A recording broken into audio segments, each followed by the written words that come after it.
இன்றைக்கி எங்கள் வீட்டில் எல்லாருக்கும் பிடிச்ச பீஃப் பட்டாணி குருமா செய்யலாம் வாங்க. அதுக்கு இன்றைக்கி நம்ம 2 ஸ்பூன் ஆயில் ஊற்றிக்கலாம். ஒரு துண்டு பட்டை, ஒரு அன்னாசி பூ, 2 கிராம்பு, 2 ஏலக்காய் ஒரு ஆனியன் சேர்த்துக்கிறேன்.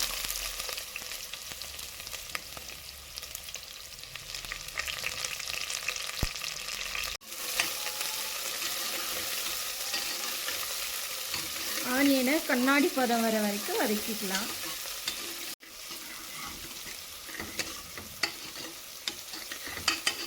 இது பீஃப் குருமா சப்பாத்தி, தோசை, சாதம் எல்லாத்துக்குமே நல்லாயிருக்கும். எல்லோரும் விரும்பி சாப்பிடுவாங்க. இந்த அளவுக்கு வெங்காயம் நல்லா வதக்கி எடுத்துக்கோங்க. அடுத்து ஒரு தக்காளி ஆட் பண்ணிக்கலாம். ஒரு தக்காளி ஆட் பண்ணுறேன்.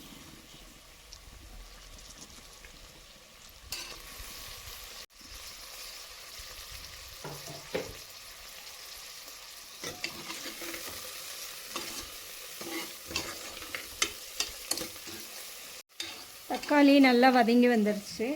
இப்போ 2 பச்சை மிளகா கீறி விட்டு சேர்த்துக்கலாம். கொத்து கருவேப்பிலை சேர்த்துக்கிறேன்.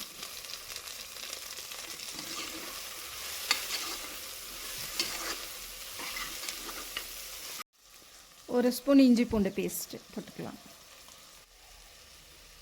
2 தக்காளி, ஒரு வெங்காயம் அரைச்சி வச்சுருக்கேன். அரைச்சி விழுத சேர்த்துக்கலாம்.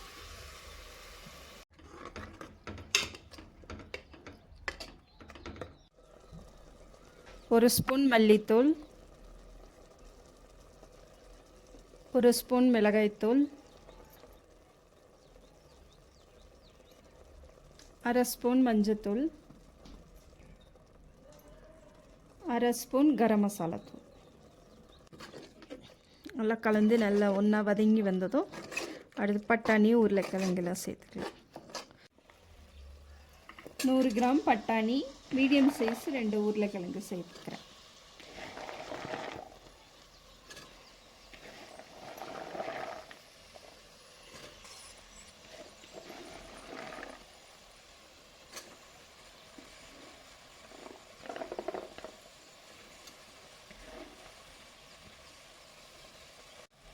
பீஃப் 300 கிராம் சேர்த்துருக்கேன்.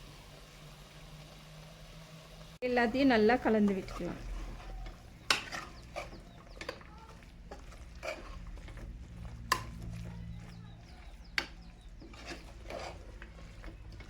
ஒரு ஸ்பூன் உப்பு சேர்த்துக்கிறேன்.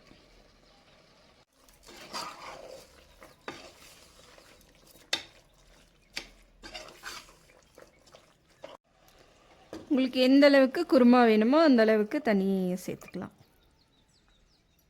சின்ன தேங்காயில் ஒரு 1/2 மூடி தேங்காய் பேஸ்ட் அரைச்சி ஊற்றிக்கிறேன்.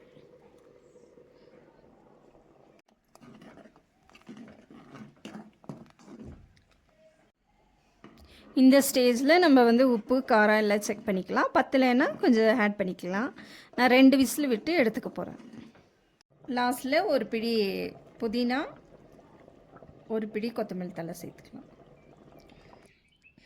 எல்லாம் நல்லா வெந்து வந்திருக்கு. நல்லா கிரேவி நல்லா திக்காக இருக்குது.